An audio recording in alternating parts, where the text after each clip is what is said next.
Ladies and gentlemen, boys and girls, friends, family, and everybody else, it's such a great pleasure to be with you today on the latest edition of Real Talk with Billy and Cory, live from our homes in Zoom University. Hello, everybody. Thanks so much for joining us. I'm Hot Take Billy Parvatam on hand, joined by my podcast partner, Uncle Cornelius Michael. Some people call him Cory Van Dyke. Cory, it's great to be back with you for yet another one on Zoom.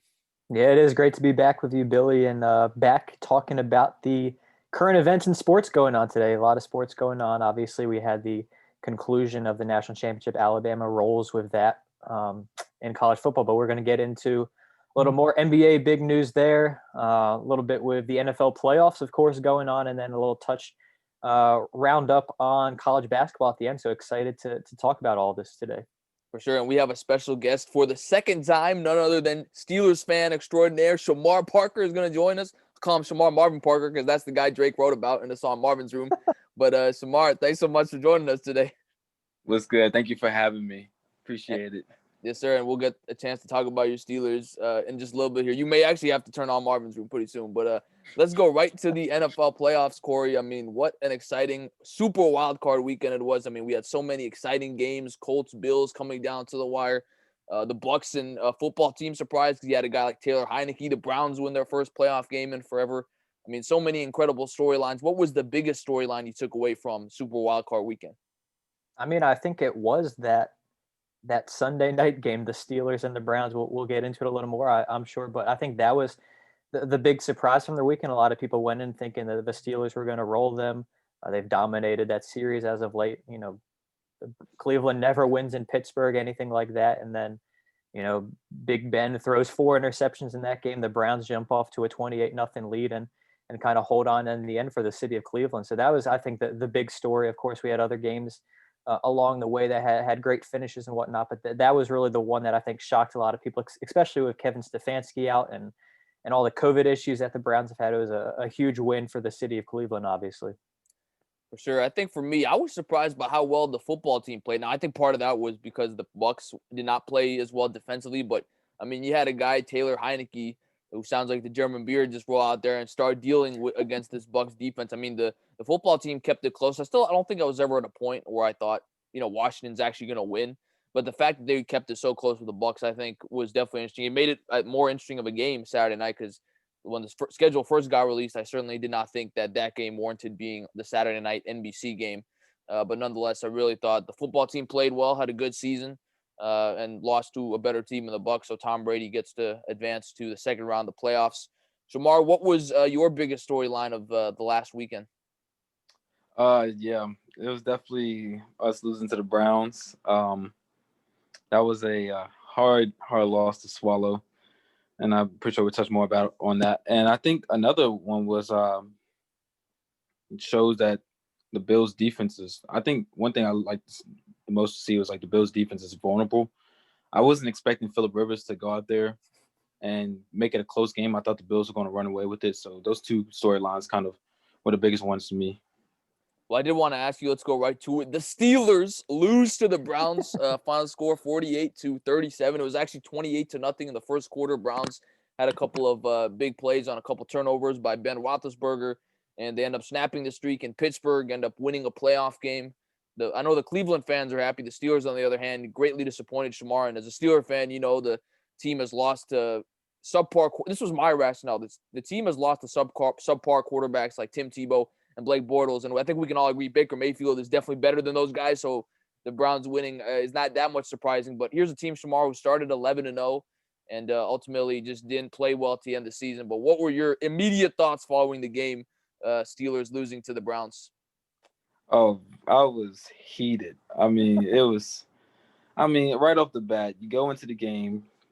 We had our struggles. We're coming off. We won a division. We're 12-4. We're like, all right, we had some struggles at the end. It's like all right, it's playoff time. We're probably gonna get it together. The first play is a fumble right over the head, touchdown, 7-0. Next thing you know, we had to turn the ball over twice. Again, it's 28-0. And it was just so many mistakes everywhere. And even with the turnovers, like our defense was just lost. We came into the league one of the top 5 in sacks and pressure quarterbacks. We didn't pressure quarterback not once. We got no sacks. Defense didn't play well. The defensive backs were clueless. We had so many blown coverages. It was just, we basically beat ourselves. Not to say that the Browns didn't beat us. They fair and square beat us. But our mistakes beat us. And then towards the end, you started seeing a comeback, but it was just too little, too late. And then Cory, I mean, you look at that game. I think a lot of people were questioning. First of all, Ben Roethlisberger didn't play well, but there was also some play calling from Mike Tomlin that I think people kind of questioned late in the game when the Steelers were making a comeback. He decided to play a little bit more conservative, and the Browns made him pay for it. Yeah, they were, the Steelers were on the comeback trail in that second half and kind of had all the momentum rolling it. And they, what was it, 4th and 1, 4th and 2 from about midfield, and they decided to punt it. And the Browns then take it right down the field. It wasn't even a good punt either. I think it was a touchback brought out to the 20, and the Browns go right down the field and make it a 3-score game again, where the Steelers could have cut it and made it a 1-score game. And that was really, that was really game at that point. Like that, the Steelers had their comeback chance.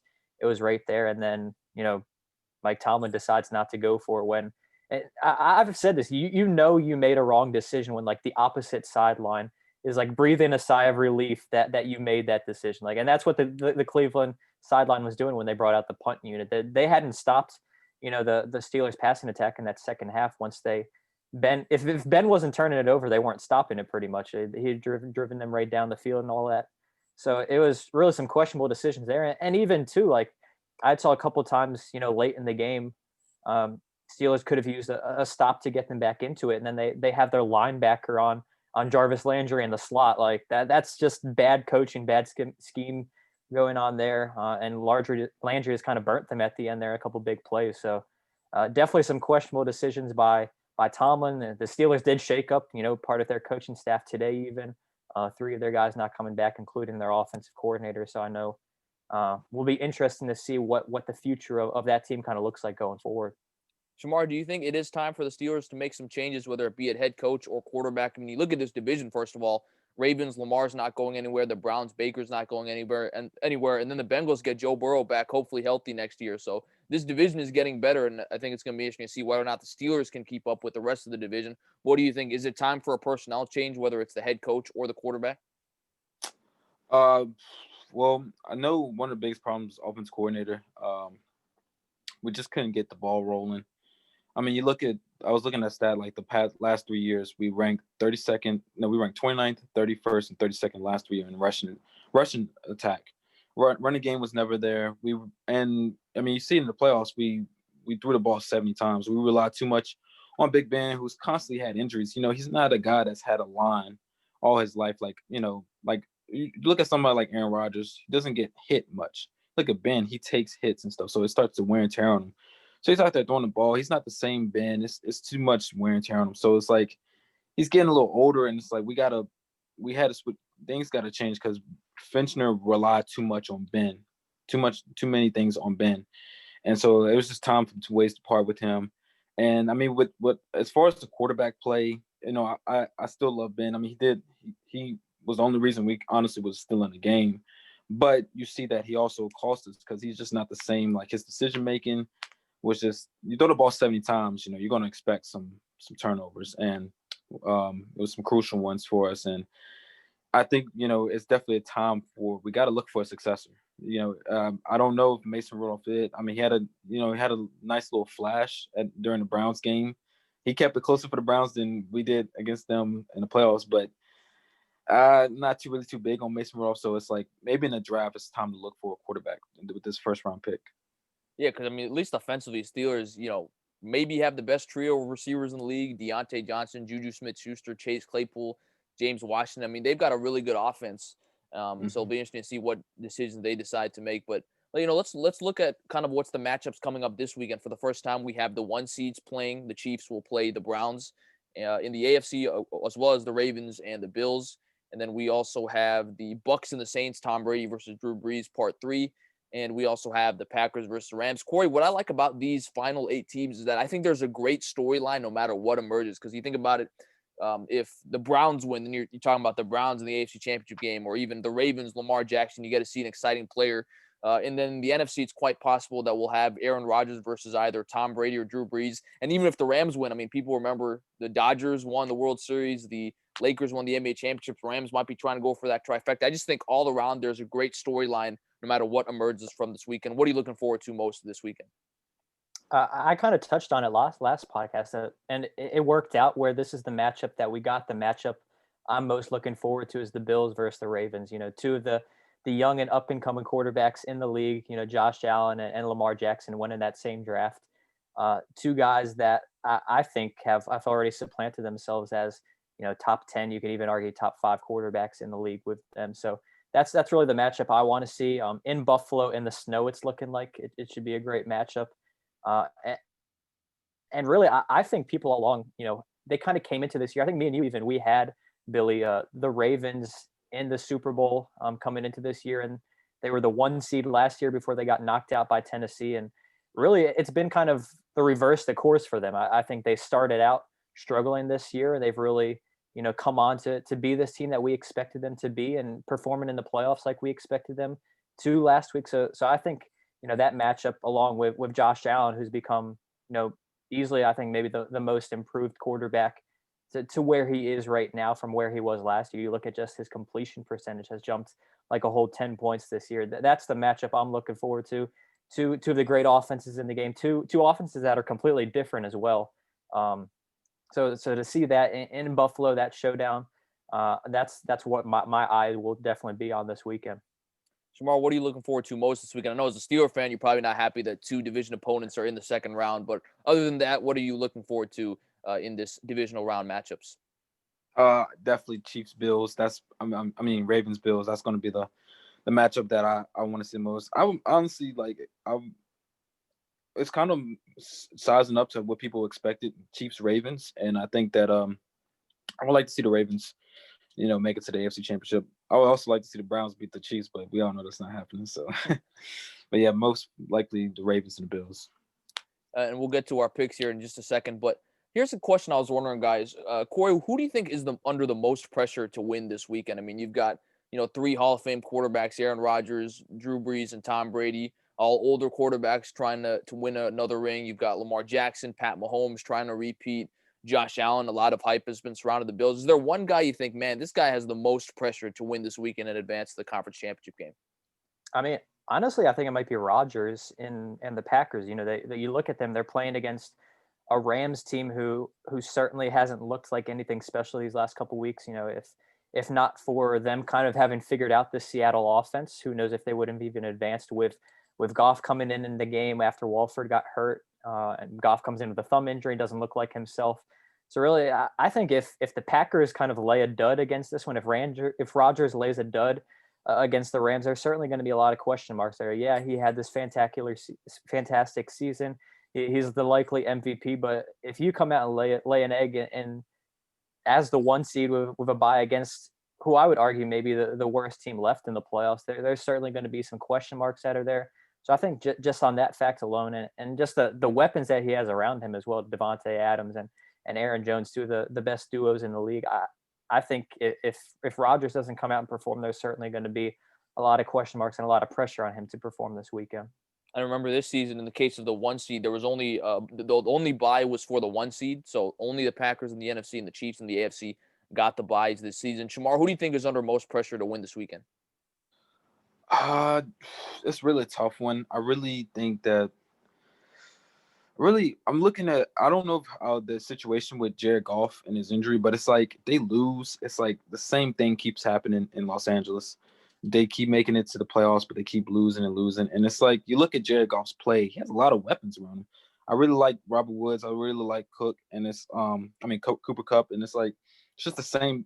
Keep repeating the same cycle over and over again. It's like something's got to change, especially when it was so close and they were in the Super Bowl a couple years back, and they only put up 3 points. It's like something's got to change. So I think Goff is really, I wouldn't say on too much pressure, but under the most pressure this weekend, probably Goff. I think if I had to pick one guy, it'd be Drew Brees, simply because I think he's leaning towards retiring this season. So if he loses this game, I think he's done potentially. I'm going to say this. I think Tom Brady, if you compare Brees, Rodgers, and Brady, of course, Brady has the least amount of pressure. I mean, in my opinion, he actually even succeeded this season. He won a playoff game with the Bucs, won their first playoff game in a long time. But I will say this, though. He got swept by Drew Brees in the regular season. If he loses to Brees a third time, I mean, again, he's still 6 rings, whatever. But I just think that would be interesting, if he lost to Brees 3 times in the first year, really, that he's had an elite quarterback in his division. I mean, we all know those years in the AFC East. no one else in that division put up a decent quarterback. This is the first year he has a good quarterback in his division, and he loses to him 3 times, including the playoffs. I think that would be certainly an interesting thing to look back on if it were to happen. Well, let's make our picks, guys. Let's first go to the Ravens and the Bills. Cory, I believe you had predicted this matchup before the playoffs started, and it finally comes to fruition. So who are you picking potentially in the snow, Baltimore or Buffalo? Yeah, this was the matchup I had. I did get all the AFC picks right last weekend, so 5 for 6 weekend for me. So trying to keep that moving forward. I'm gonna pick the Ravens in this one. I think Lamar Jackson's rushing ability, he seems to take that up to another level in the playoffs, especially where he doesn't have to worry about conserving his body and anything along those lines. I think the Ravens rushing attack gets it done. Like Shamar was even saying, the Bills defense looked very vulnerable last week. They did not sack Phillip Rivers, and we know Phillip Rivers is a statue back there. So you got Lamar Jackson back there now. I'm going to pick the Ravens to win this I'll say by 4 would be my guess. Something like 28-24, something along those lines. All right, and Shamar, what do you think about this game? Who do you got, Ravens or Bills?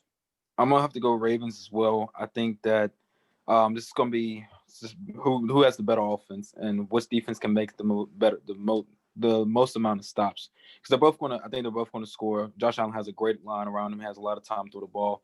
Diggs is playing out of his mind, but Lamar Jackson, man, I think he's ready. He went through a lot of like I wouldn't say heartbreak, but like people trashed him. This MVP gets beat and destroyed by Tennessee. He has something to prove, has a chip on his shoulder.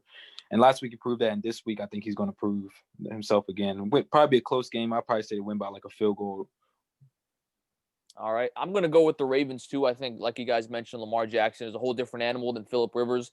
I also think he's coming into this game with house money. I mean, I think you can make an argument the Bills have more pressure to win this game simply because I think a lot of people have said, oh man, this team is the only team that can beat the Chiefs potentially in the entire NFL. I think they come into this game with more pressure, and I think Lamar Jackson is able to carry the Ravens and end up getting the job done. You mentioned that rushing attack, J.K. Dobbins, Mark Ingram, Gus Edwards. I think they're able to control the ball and end up upsetting Buffalo. I actually think it's probably better they drew Buffalo this round instead of the Chiefs, which would have happened had the Steelers won. So I think the fact that they played Buffalo is advantageous for the Ravens. I'm going with Baltimore as well. So all three of us agreeing with the Ravens, beating the Bills. How about the other AFC matchup? I'd be shocked if we all don't agree on this one. Chiefs, Browns. Cory, who do you got?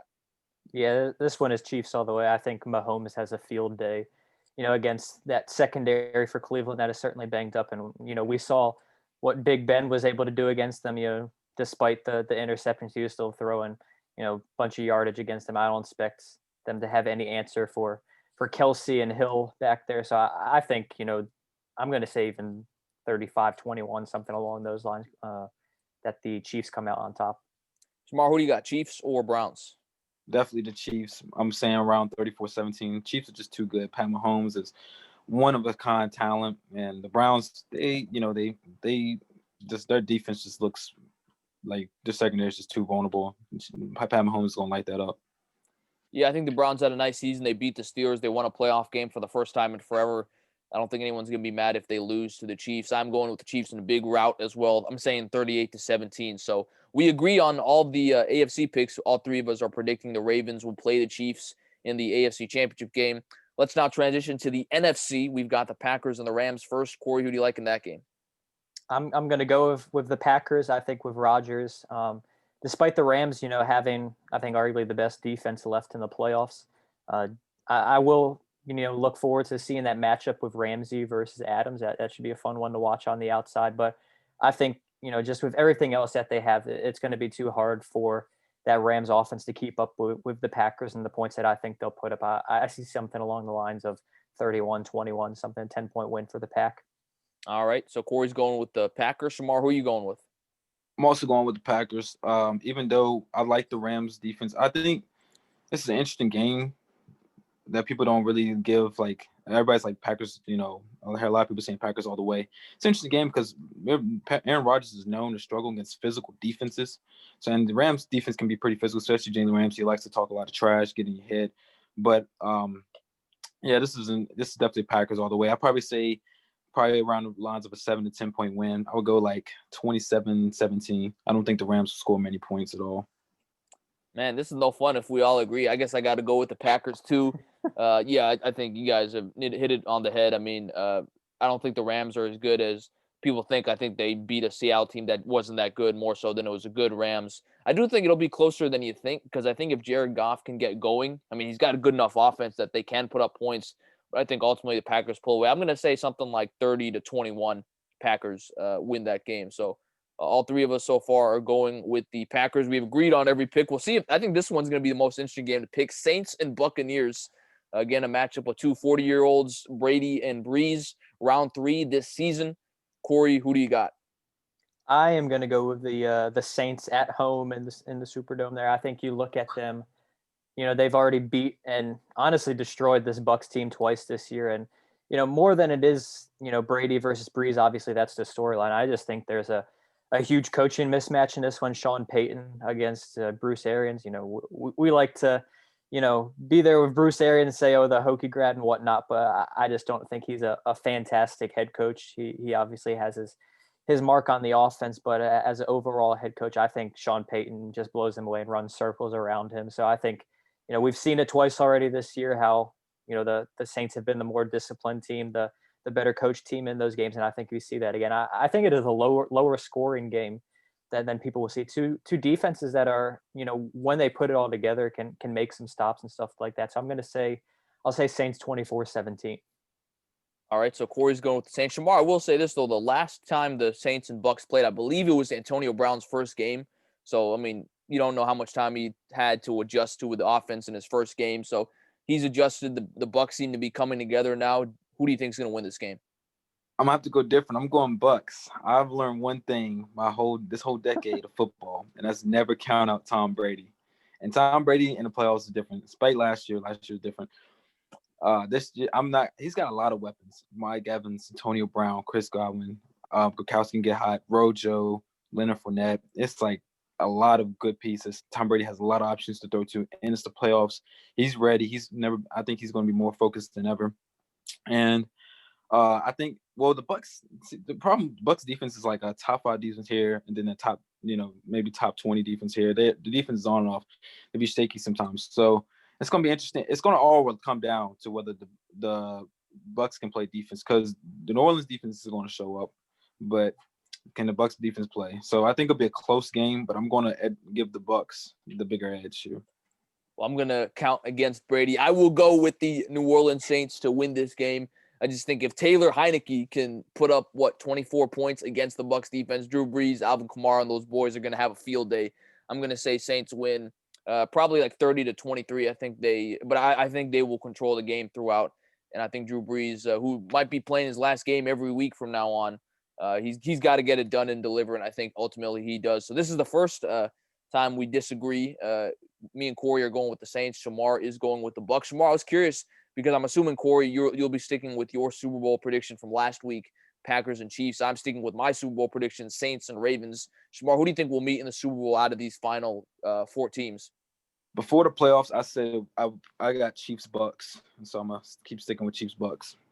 I'm big on Tom Brady. I think it's gonna be a Tom Brady versus Pat Mahomes bowl.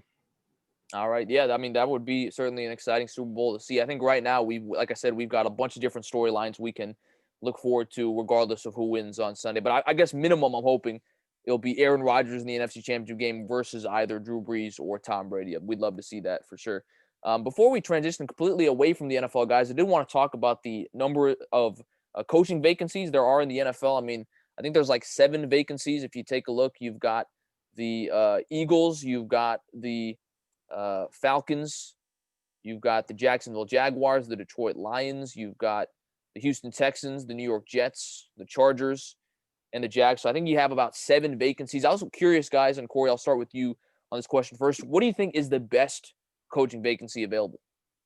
Yeah, I think, you look at it and all the surrounding factors. I think it might honestly be the Chargers. You have the guy that you're building around with Justin Herbert. Obviously, he came out and will likely win Offensive Rookie of the Year, and he was a star. Honestly, they obviously were lucky that he fell to them, and not that it was a Tua the other way around with the Dolphins taking Herbert instead of Tua. But I think you look at him and you have the pieces to build around him. The Chargers finished 7-9 this year, and they had a number of close losses again, like they seemingly do every year, and a lot of that I think could be traced back to Anthony Lynn. Obviously, the the one downside is being in the same division as, Pat Mahomes and the Chiefs. But I think, you look at what Philip Rivers was able to do there over those years. If you can get now Herbert, a quarterback, I think we can all agree is much better than Rivers in his later years, and you can continue to build around him and build the pieces there as a rising head coach, whoever that may be. I think there's a strong possibility that could be the top job, and that's open right now. Shamar, what do you think is the best job available? Yeah, I have to also agree with the Chargers. I was torn between Chargers.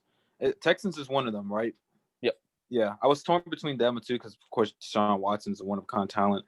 But, I mean, looking back at the Chargers season, of course, Corey mentioned the 1-point losses here, the number of them. You also look at Austin Eckler was injured for most of those games, so they didn't have their star running back. I think Derwin James was also injured, one of the top safeties. I might be wrong, but I know a top safety had torn his ACL and was out. Mm-hmm. And so if they get the guy that I think that should be there, I mean, and they turn their defense back into what they were. You have a young Justin Herbert who can improve. You get your Austin Eckler back, and Keenan Allen. They got a great future ahead of them. Of course, being the Chiefs division sucks, but they still can pull out some a winning season. Yeah, I would go with the Chargers too. I mean, I think if you look at the other factors like the division, yeah, you're playing the Chiefs. But I mean, if you look at some of these other teams, I think they would have a much harder time in terms of trying to make the playoffs. I mean, you look at a team like the Falcons, who I think probably have the best offense on paper of any of these teams that are looking for a head coach. But then you're in a division with the Saints and the Bucks. I mean, now granted, we'll see how the NFC South is next year, but you're in a tougher division. The Jets would be in a division with the Patriots and the Bills and the Dolphins, who are all pretty solid teams. The Jaguars, even if you get Trevor Lawrence, you'd be rebuilding. I think the Chargers job is the best job available right now, where you can develop a quarterback like Justin Herbert, but have the ability to win games and make the playoffs. So I would also agree with you guys and pick the Chargers. I didn't want to ask you guys because there has been a lot of rumors about Deshaun Watson that he wants out of Houston. And I know that, I mean, I would say most teams, unless you're Kansas City or Green Bay, would want Deshaun Watson. So, Corey, I wanted to ask you first, what would be the best fit for Deshaun Watson? That's a great question. The interesting one that's kind of being thrown out there, I think we've heard a little bit, is Miami, what he would bring to that team. Obviously, we saw how Tua was so up and down this year, and a lot of issues, of course, I think with the offensive coordinator as well, and he gets canned at the end of the year. So I think if you throw him in there, if they kind of use this as a valuation that says we realize Tua isn't our guy and they can bring in Deshaun Watson as well, with that defense that we saw from Miami, they were obviously a win away from making the playoffs this year as an up-and-coming team. I think that would be an ideal situation for Watson. Shamar, do you have a team that you think would be a good fit for Deshaun Watson? I'm sure you'd love your Steelers to get him. Yeah, I was thinking, I was like, man, I wish my Steelers were had this Deshaun Watson. We need help on the quarterback side. But one that Corey said was I like the Corey's one. I even like one that I really think that's a surprising one that I've been kind of contemplating. I'd be surprised if the Eagles made a move for him. I mean, you have Carson Wentz, who they might end up trading. I mean, you hear the Colts rumors, but they, if the Texans take a gamble, go with Wentz or like try to get some first round picks. And Deshaun Watson would fit in the Eagles scheme because they like to run that RPO. Well, I guess the head coach out is different now, but I think he'd be a great fit on the Eagles. Personally, I'd love to see him on the Washington football team. I'm like, yo, if you're Dan Snyder, you give up anything like to get this guy. Like, other than the D-line players, give him anything you want, picks, mortgage, whatever, get anything you want for Deshaun Watson. I'd also say some realistic choices. I think the 49ers maybe. I mean, there's been talk they might want to move off Jimmy G if it's the right trade. I think if you're the Saints, look, man, Drew Brees is going to retire. Look, Taysom Hill and Jameis Winston, I mean, they're not scrubs, but they ain't Deshaun Watson. I'd give up the farm to get Deshaun Watson. So I think just about any team, unless you're Kansas City or Green Bay, you're probably thinking, man, it would be an upgrade to have Deshaun Watson as your quarterback. So it'll be interesting to see where he goes. And certainly a lot of stuff happening in the NFL this weekend with the games and the coaching vacancies. Really quickly, who's one guy you think, like, man, this guy should be a head coach by now? Corey? I mean, I think the obvious answer is Eric Bieniemy, the Chiefs offensive coordinator. And the question with him obviously is that, Andy Reid does most of the play calling, and he's kind of the one that just puts in the scheme and kind of the game plan going into the week, Bieniemy. But I mean, I think you you can't discount what he's done, along the way with this Chiefs offense. I think it would be a shame if teams pass up on him again this round. And what team do you think you would like to see him on? I mean, I personally don't want to see him here. I think the best fit for him would be Philadelphia. As a Cowboys fan in the NFC East, you don't want to see the Eagles retool with a head coach that's going to put them on top right away. But I think if you put him in there with Jalen Hurts, and maybe I know Shamar's a big fan of Jalen Hurts. I'm not as much, but if you put him in there with Jalen Hurts and start running some of the stuff that Mahomes does and different things like that, it could be an interesting fit. So I'm interested in seeing that. I certainly would not like that to happen, but I think that could be a real great fit for him. Shamar, who do you think is your one coaching candidate that you think should be hired, and what do you think would be the ideal situation for him? I think definitely Robert Salah. I've always liked defensive coaches, and defense is like the main defense wins championships as the motto goes. And I think that fit. Or I was talking about the Chargers, and I think him and with the Chargers, get that defense back right. You already got the offense already looks great. Get the defense right, you can be going places. And certainly, I think I read Robert Salah has had 2 interviews with the Chargers, so he's definitely progressing in the interview process. Of course, the 2 guys you named are guys that should be hired, but to be a little different, I'm going to go with Doug Peterson. I mean, this is a guy that won a Super Bowl for Philly 3 years ago, the only championship in their franchise history. And then 3 years later, COVID, a bunch of guys hurt. He ends up getting fired. I think he kind of got a raw deal. I think it might be interesting to see him on the Jets. I mean, that's a media market where he would be under a lot of scrutiny, but he was under Philly, a team that a city that demands a lot out of its fan base. I think maybe if you put Doug Peterson there with Sam Darnold, I think they could maybe be interesting. Maybe they draft Devontae Smith, the second pick, which I think is something that they should do. And then you put together a nice offense, build pieces around Sam Darnold. I think that would be certainly interesting for the Jets to do. So I'm going to go with Doug Peterson simply because he is a Super Bowl champion, and I think that he will get a job here sooner rather than later. But a good discussion on the NFL, and of course, we're excited to see what happens this weekend, as well as what happens with all of these head coaching vacancies. But let's move on to the NBA now. I know that's one of Shamar's favorite sports, and it's a sport we haven't talked about much in depth recently, since the season started at least. But the big news out of yesterday was that the Rockets dealt James Harden to the Brooklyn Nets in a blockbuster trade that involved 4 teams. You also had the Pacers and the Cavaliers. Number of players shift from team to team. Most notably, Karis LeVert is also going to Houston in that trade. And Brooklyn, like they did with the KG and Paul Pierce trade a long time ago, is mortgaging their future with a bunch of picks in order to get James Harden. Cory, what do you think this transaction does for the Nets and ultimately the big picture in the NBA? I mean, starting with big picture, I think it's just continuing to show the need to create these super teams to win an NBA championship. And that's exactly what the Nets are doing here. I think you get 3 guys, on the same team that are top 15 talents in the NBA, top 10 talents. You could even, if you put Kyrie in that category, it's kind of, he's on that fringe right there. I mean, you look at it, the question then becomes, is there enough shots to go around with all 3 of these guys? They're ball dominant guys. They want to get theirs. So I think that's the big question going forward. But I love the move from the Nets standpoint. Obviously, you lose, a whole bunch of picks. You lose Karis LeVert and other different role players and stuff like that. But if you got the pieces in place right now, you got Kyrie Irving, you got Kevin Durant. Why not go make a move like this and go win an NBA championship? Like it's such a small window that a lot of these teams have to win an NBA championship. So if you have the pieces right here, right now, you got to go make a move and try to do it. So I do love it from that standpoint for the Nets.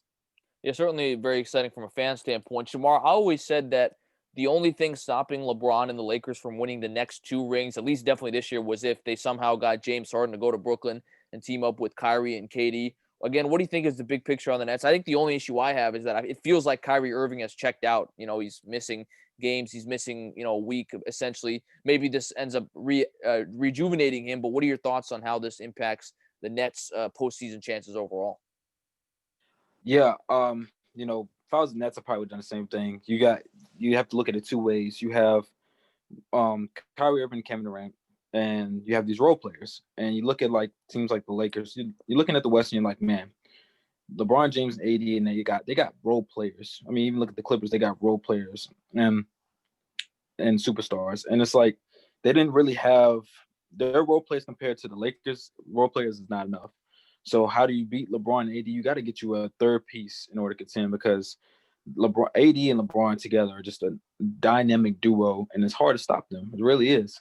And so by doing that, you get top 15 superstars, like Corey was saying. And I think it's like the Nets have to win now. Like they have no choice but to win. You've given up 4 picks, 4 of them and 4 pick swaps. So you have to win now because you just gave away your future. You gave a good player in Karis LeVert. You gave a good young player in Jared Allen away, and it's just like, man, you have to win now. And I think that's what that mindset is focused on, especially with KD being in his 30s. Kyrie's getting older, James Harden's getting older. So it's like now is the time to win. And so I understood it 100%. Corey, where does this put the Nets' big picture in the East? I mean, the East is good this year. People kind of like to ding it down as it's not good as the West, but you got a team like Brooklyn, you've got a team like Philly who added a lot of pieces. You've got the Bucks still with Giannis, the Heat who went to the finals last year. I feel like no one's talking about them. The Celtics, the Raptors. I mean, this is a pretty good Eastern Conference. Where does this put the Nets' James Harden move in the scope of the East? Yeah, I mean, you hit a right nail on the head. This Eastern Conference is loaded now, and you look at it. I think, it'll be certain. I want to get a few more games to see, how these pieces mesh together and how, Steve Nash kind of works it all together. I don't envy his job at all. Trying to get these 3 different personalities to all play together and share the ball and stuff like that. But I think I'm gonna say right now, I think the Bucks are. I'm gonna keep them in top of the East, just with, I think those guys have been around each other for a long time. Giannis and Middleton, obviously a guy like Drew Holiday coming in this year. I'm gonna keep them right now, but if I see 2 games, 3 games from now that the Nets have all these pieces together and are absolutely dominating teams, I will certainly put them up there. But like I said, just want to see how they all kind of clash together and different things along those lines first. So just to kind of make a prediction right now, because I don't think we did before the season started, right now you'd have Lakers Bucks in the finals if you had to pick right now. Mm-hmm. All right. And then Shamar, again, where do you think this puts the Nets in the Eastern Conference? And then what would be your prediction right now to meet in the finals? Yeah, I mean, it's a little early and like it's hard to see. This, so many ball dominant guys. It's like, how does that even mesh together? It's like you really have to put your ego to the side. But if they can put their egos aside and if they can get over, I know COVID makes it a lot harder on the players mentally. It's a lot of things they have to do. A lot of people they can't see, talk to. So it's like they can mentally be there and put their egos aside. I see them being top 3 in the East, maybe probably the 2nd seed. I still think I have to agree with Corey. Probably the Bucks are going to be number 1. They're just Giannis, Drew Holiday, Brook Lopez. All of them are just too tough to stop right now, especially in the regular season. And it's like with a finals prediction, I would probably say. Now I'm still torn on the West because I'm still huge on the Clippers, and it's hard for me between the Lakers and Clippers because you look at the Clippers, they just fell apart last season. I mean, you look at Paul George, he fell apart, shot a lot of shots, missed a lot of shots, and I mean Kawhi, the last Game 7 against the Nuggets kind of fell apart, but he carried the load through 6 games, and it was like, I really want to see that Lakers Clippers matchup because now they have. Now the Clippers have depth. Patrick Beverley was hurt also during the Nuggets series. So you have Patrick Beverley, you have the addition of Serge Ibaka, you have the addition of Nicholas Batum. It's like they have a lot of role players matched up with if Paul George plays like Paul George and Kawhi Leonard plays like Kawhi Leonard. It's like them and the Lakers are going to be an interesting matchup. But if I had to say right now, I'd probably say Nets Lakers. All right. All right. I think I like Philly in the Eastern Conference right now. I mean, I think they've added a number of good pieces. And, Doc Rivers is their coach now, a guy with championship experience. I kind of like Philly right now if I had to pick one team to make it out of the East. But again, it'll be interesting to see what happens with Harden and Kyrie if he comes back and Kevin Durant, how they can mesh together and potentially make a run in the playoffs. And then in the West, I mean, Shamar, you said don't bet against Tom Brady. I'm not going to bet against LeBron James. I mean, greatest basketball player. I've seen that. We can get to that in a second here about who is the better basketball player, LeBron or MJ. But I think even with Harden going to the Nets, I still think the Lakers should be favored this year and probably even next year too. So my prediction is Lakers and Sixers. I'd love to see LA and Philly meet up in the finals. But a good discussion there on the NBA. Of course, this James Harden trade will definitely make an impact on what plays out this season. We're all very excited to see it. Corey, I wanted to go to you now because you want to talk about college basketball here. And of course, That season also starting to ramp up. You saw the Hokies end up getting a big win against Duke a couple nights ago. But I'll leave the floor to you. What do you want to discuss with college basketball? Yeah, obviously, like you said, Billy, the college basketball season is well underway now, and really starting conference play, a couple games into conference play as well. And we've seen certain teams emerge. We've seen Gonzaga be at the top all year long, Baylor be at the top, and really a team like Michigan has kind of set themselves as a top three team. I think number three team in the nation right now. But I think there's certainly a lot of question marks to look at some of these other teams. And with Shamar on the podcast today, another guy I love talking college basketball with, I figured we would do a little college basketball roundup with him. So Shamar, I want to do this segment first. Real or fake? I'm going to say a team name. Say whether they're real or fake, and we'll say it along these lines. We'll say a real team is someone you could see making it to the Elite Eight, making it to the Final Four. A team like that, not necessarily maybe a national championship, but making a deep run in the tournament. So we'll start. I'll start with Tennessee in the SEC. What do you think about Tennessee this year? I'm gonna go real because I like the defense. I think they could possibly I could see a Sweet 16 run from them possibly. So I'm gonna go real. Yeah, I agree. I think their defense, really led by Yves Pons, is a guy to watch. A conference we've looked at a lot this year. Obviously, the Big Ten has a lot of teams in there that are ranked right now, but really no teams in that upper echelon right now, other than Michigan. Let's run through a couple of them. Illinois, what do you think about them? Illinois, are they real or fake? Fake. They're so iffy. One day they're hot, next day they're just getting blown out. They're the most confusing team in the Big Ten to me. I certainly think if you put all the pieces together with Illinois, obviously you got the guy Ayo Dosunmu, you got Kofi Cockburn down low. If they get a third piece that actually contributes on a daily basis, they're a team I'm going to pick to go to the Final Four if they can get that. I think they're fake right now, but I think they can certainly emerge towards that real category. Another team I think along those lines, Iowa. What do you think about them? I think Iowa's real. They have a good piece. I think the last week they suffered. I think they lost to Minnesota, if I'm not mistaken. But I think they're a real team. Luka Garza, he's really good. Luka Garza can ball out. If they can just center their team. I think if they could just center the team around Luka Garza and teams start focused so much on Garza that it leaves other players to produce offensively. The other players can produce offensively. I think that they're a real team. Now, the only problem is their defense is like here and there. Defense is a little shaky, but they can get those together. That'd be good.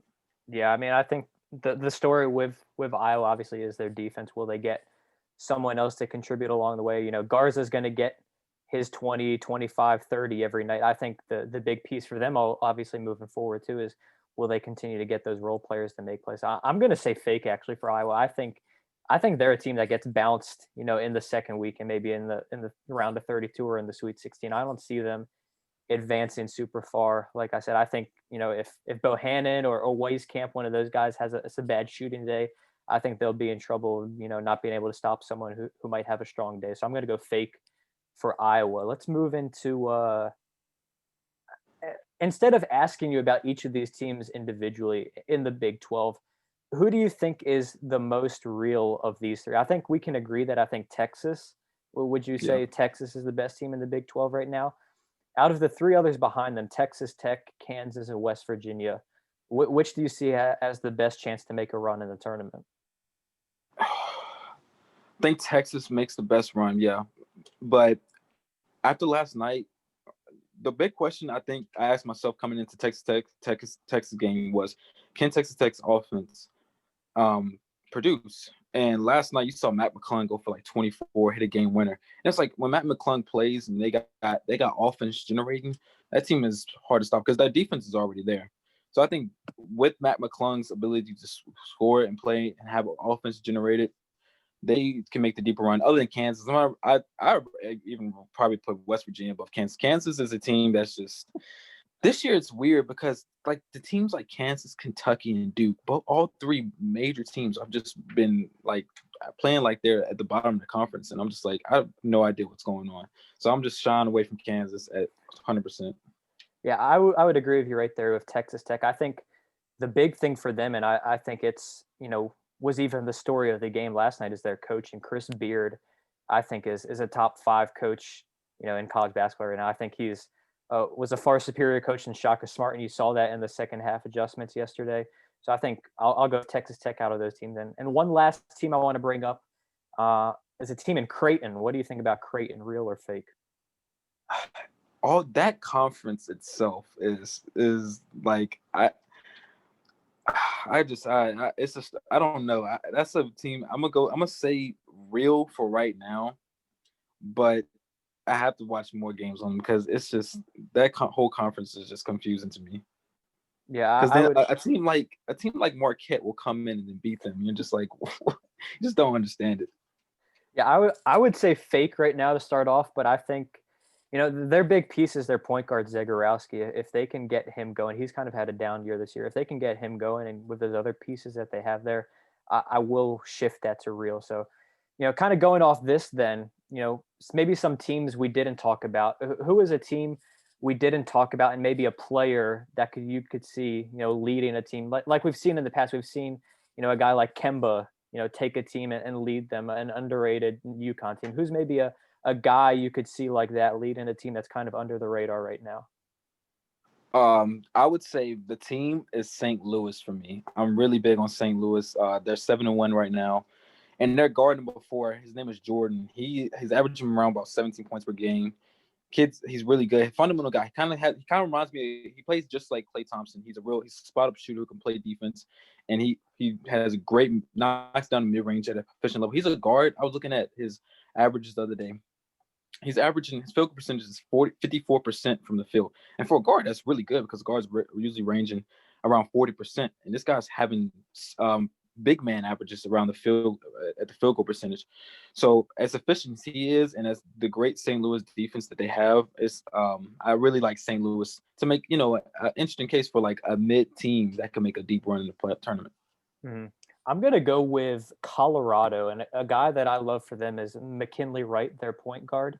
He's a guy this year, senior guard. He's been there, and he's breaking all kinds of records. I saw he just broke the assist record for the program right now. And Colorado, a team that's kind of, you don't necessarily watch them a lot in the Pac-12, but I think this is a team that can make a deep run with McKinley Wright leading the way. I think you look at them, and the thing that stands out to me that you absolutely have to love with Colorado and with McKinley Wright is the foul shoot, and they shoot 86% as a team, and that's kind of unheard of for a college team to do that. That's exactly what you want at the end of the games and close games and in the tournament, especially. How many teams, do we see lose games because they miss their foul shots at the end of the games and stuff like that? So I think, with Colorado, McKinley Wright, another guy I would throw out there as well is Carlik Jones, the point guard for Louisville. I think that's another interesting team to watch. ACC is kind of down this year.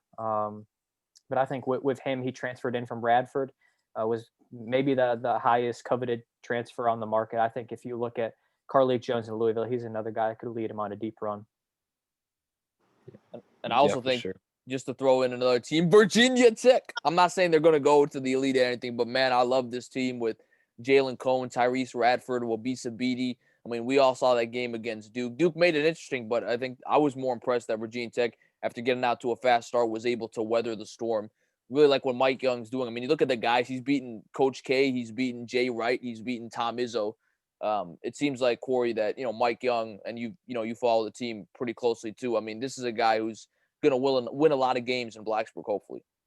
Yeah, it's crazy. I think, Mike Young, I think what you look at with him is he is the exact right hire that Virginia Tech needed. After Buzz Williams, you get a guy that, Buzz Williams was frankly using us as a stepping stone into another program, which was, it was a great 5 years under him. He built up Virginia Tech basketball. We needed a guy to come in and kind of stabilize and build off what he had done there. And Mike Young, fits that mold exactly. He comes in here, and, I think we've gotten even earlier success than a lot of people have thought. And, a top or close to atop the ACC right now, only one loss in ACC play. So certainly we'll look to monitor the Hokies going forward. For sure. We're looking forward to what happens with Virginia Tech and college basketball. Again, we're getting into the meat of the season with conference play starting to happen. So that's kind of when college basketball, I think, really starts to pick up and is a lot of fun to watch. But to close out the podcast, I wanted to give Shamar the opportunity. I don't think we discussed it last time he was on. Again, he's one of, I think, only 4 guys to appear on the podcast twice. So we appreciate that. But Shamar, I want to talk about LeBron versus MJ. and let's have this GOAT debate. And Cory, I know I think you have an opinion, but you're not as like you're easily like you can see both sides a little bit more. So I'll let you kind of be the mediator here. But Shamar, I want to let you go first. Why do you believe MJ is the GOAT over LeBron? Why I believe? Okay, I look at Michael Jordan, I look at LeBron, and it's two different games, yes.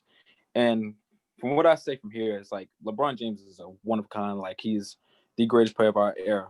He's done some amazing things, but it's hard to. It's just like it's hard for me to go back and I look at Michael Jordan's career, and I look at that run, and he wins 3 championships and carries teams on his back. He sits out a season, comes back and wins and 3-peats again, and then he's done. And the reason why I picked Jordan over LeBron is because he is. I always want somebody that is a killer that can put the ball in the basket, and it's hard because it's like you can always go down the stats and always accolades and whatnot, but at the end of the day, I see game. I see whose game I see, and it's like at the end of the day, I put it like this: who would I want to take? I would take Michael Jordan over LeBron. Not to say LeBron's a bad player, and this is what gets confusing in the GOAT debate. It's kind of saying like, oh, LeBron is trash, because a lot of people like to hate on LeBron and make him seem like he's this bad, not this average good player, but he is a great player. Like this would be the closest player to Michael Jordan. But at the end of the day, it's like the arguments of why it's like the only reason I combat LeBron, like the LeBron being the GOAT, is because I can. There's like a lot of people like to say like, well, he's done it. He's took care of all these like coaches or whatnot. He brought back the Warriors 3-1. He beat the best team. He won the best ring, which I would definitely say he did win the best ring. Like that was incredible. But it's just like it's hard for me to overlook the first 11 years of his career, right? Because he goes now. Granted, it's not his fault. He's in Cleveland. He doesn't have the best team around him for 8 years. He didn't have the best team around him. Like he carried that team. I would literally say he carried that team to the finals and whatnot. But it's the Miami years that are kind of hard for me. And yet it's like I watched more LeBron, so I'm able to critique him more. I'm not able to critique Michael Jordan more. So I could be very wrong in why I'm putting Jordan over LeBron. But I see more flaws of LeBron because I watched him longer. And it's just like it's hard to look back at the 4 years when he was with Miami. And he went 2 for 2, which arguably he had the best team. Other than the Spurs, he had the best team in the game for those 4 years. Like him, Dwayne Wade, Bosh, Eric Spoelstra as a coach. It's hard to look at those years and be like, you're in your prime of your career, and how do you go 2 for 2? And so that's why it's hard for me to say that he's the GOAT, because like Michael Jordan, he stayed with the Bulls and he just dominated throughout there. So that's why I'll say. Well, I think you make a couple of good arguments regarding with Jordan. I'm going to go with LeBron simply because you look at some of these numbers. I mean, he took 5 coaches to the NBA Finals. He's won a ring with 3 different teams. I mean, you look at the names of the coaches he took to the finals: Ty Lue, David Blatt, Frank Vogel, Eric Spoelstra, Mike Brown. Outside of Eric Spoelstra, no one cares about any of those guys. I mean, those guys are not good coaches on their own. They needed LeBron to get to the point, get to winning that championship. You mentioned, I mean, he basically carried a Cavs team to the finals in 2007 against the Spurs. They had no chance to even be there, and he carried that team into the finals. The finals losses are there, but I kind of look at it. Well, I mean, he got to the finals. I mean, outside of the Celtics, who won like 10 rings in a decade, LeBron is the only guy in NBA history to make a finals every year from 2012 to 2020. And the one year he didn't make the finals, that's because he got hurt and Lakers missed the playoffs. But I'm willing to bet if they had made the playoffs, he would have at least been in the Western Conference Finals. I mean, what LeBron has been able to do is just, I think, amazing at his age with his size. And the thing about Michael Jordan is, he won 6 rings with one coach, Phil Jackson. I mean, he never won without Phil Jackson or Scottie Pippen. He went to the Wizards, they sucked. And now he was older, to be fair, but they couldn't even make the playoffs with Michael Jordan. LeBron goes to another team. He immediately makes that team a championship contender. I think he's a better player. Like if I was drafting a team first, I would draft LeBron James because he's going to get everybody involved. I think he's a better facilitator. He makes guys like, Mo Williams, who's, decent player, but he makes Mo Williams an all-star, other guys on his team. I mean, Matthew Dellavedova. I mean, he took the Cavs 2-1 against. See, this is another thing I'd like to say is that I think the Cavs would have beaten the Warriors that first year when the Warriors did not have Kevin Durant. They had Harrison Barnes because they were up 2-1 on the Warriors with Matthew Dellavedova as his point guard. I mean, we remember Kyrie Irving got hurt, Kevin Love got hurt, and LeBron's still able to take the Warriors to 6 games. And then the year after, I mean, I think you can make an argument the Warriors are, if not better than any of the teams Jordan beat in the finals, at least as good as any of the teams he played. He ends up coming back down 3-1, winning games 6 and 7 on the road to beat Golden State. I mean, I don't even think it's really even a question. I think LeBron's the GOAT. Obviously, we didn't see Michael Jordan play. I think most of what we know is from old footage or The Last Dance. But I think, for all intents and purposes, LeBron James, greatest basketball player I've seen. So, Cory, I'll leave it up to you. You were kind of the mediator in this. What do you think about this GOAT debate? I mean, with the GOAT debate, I'm always going to say, MJ, I think, is the GOAT. I certainly don't see it as any knock against people that pick LeBron or pick, MJ in one way or another. Like, they're obviously 1 and 2, and I don't think there's any discussion against that, that they are, 1 and 2 or even 1A and 1B really. But I mean, I think, LeBron is the most gifted player. I mean, you look at, he has the ideal body that you want for a basketball player, 6'8", 260, just extremely athletic and jump out of the building. But I mean, I think you look at Jordan and just all that it took for him to become, the guy on that team, the guy in that era, the guy in basketball, and, going through the Eastern Conference all those years. LeBron has honestly had some cakewalks to the finals, if we put it lightly. But I mean, I think you look at, Shamar said it best. I think just that killer mentality, the assassin that MJ was, where, we saw it in the documentary. Any little slight against him, he would use that for ultimate motivation and just show up in ways that, couldn't be matched, honestly. And I think another interesting point, you seem to bring this up a lot, but I would kind of argue the counter of it, Billy. You say, he had Phil Jackson and whatnot, and this might be considered a hot take, but a hot take, I'll just put it out there. Phil Jackson, I think, is extremely overrated. I think, he had LeBron and Kobe Bryant carry him to all his championships. Like, I'm sorry, but you could put me out there as coach, and if I had LeBron and I had Kobe out there, I could win a championship. I don't think it took any masterclass performance from him as a head coach to really be, winning all these rings with Kobe and with MJ all those years. So I think, that's a kind of overused argument, to say the coach with Phil Jackson there. But you don't think that his system, though, like, I think he had the great players, but if you look at his system, I mean, Jordan and Kobe never won a ring without Phil Jackson, and Shaq, the only other ring he won was with Pat Riley. I mean, he had the players, but don't you think his system played a role in helping Jordan win those championships, Kobe? Yeah, I mean, I certainly it had a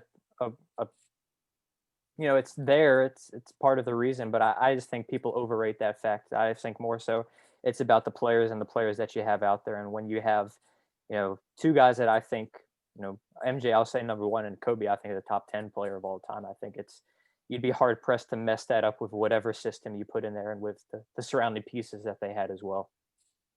For sure. Well, I mean, it's a debate that will rage on forever.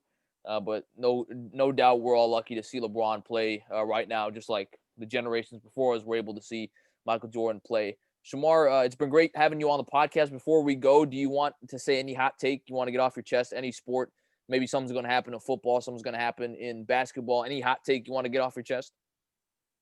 My only hot take is that the Bucks is going to win the Super Bowl. That's my hot take for the recent one.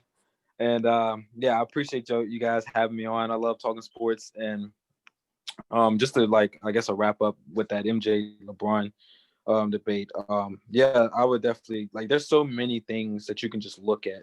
These top 2 guys have the greatest careers that you can ever imagine, and it's like you can go on and on about these guys and their accolades, and it's honestly I've discussed it probably so much that I've come to the realization that it's like you can't compare these 2 guys because they're just so unique and so different and so gifted in so many ways. And they're just at the end of the day, they're just 2 great players on the Mount Rushmore of basketball. So yeah. So Cory, to go back to his initial point, my question with the Bucks is, if they beat the Saints, do you think they have I mean, they would be one game away from the Super Bowl, but do you think you would be more inclined to pick them to win the Super Bowl? Because I think my only hesitation is even if they beat the Saints in New Orleans, they're probably going to have to go to Green Bay, which is going to be cold. And, Brady's been in that nice Florida heat all season long. I mean, what do you think are the Bucs' chances to win it all if they're able to beat the Saints? I honestly don't put their chances very high at all. I would put it less than 5% that the Bucs win it all right now. I mean, I think the Saints have showed they're a more dominant team than them this year. I don't think, Brady goes to Green Bay, goes to Lambeau. Obviously if the Rams win that one, it's a different story. We could have arguments on that later, but goes into Lambeau, wins that game. And then I don't think he would then go also to the AFC side and beat either Mahomes or Allen or Lamar. I think there's just too much in the way for Brady. Obviously, he's had a historic career in the playoffs, and it is true you can't count Brady out. But I think just the overall picture and all these other teams that are out there, I think are more talented and better coach teams than the Bucs are right now. Well, certainly will be interesting to see. But we've got a lot of exciting things going on in sports right now. You've got the NFL playoffs. You've got college basketball picking up, and the NBA too making some news with the James Harden trade. We'll see how that impacts the season. But fellas, this has been such a pleasure for another edition of Real Talk with Billy and Cory live on Zoom for our special guest, Steelers fan extraordinaire, Shamar Parker. For my podcast partner, Uncle Cornelius Michael Cory Van Dyke. I'm Hot Take Billy Parvatam on hand. We say so long to you for just a while.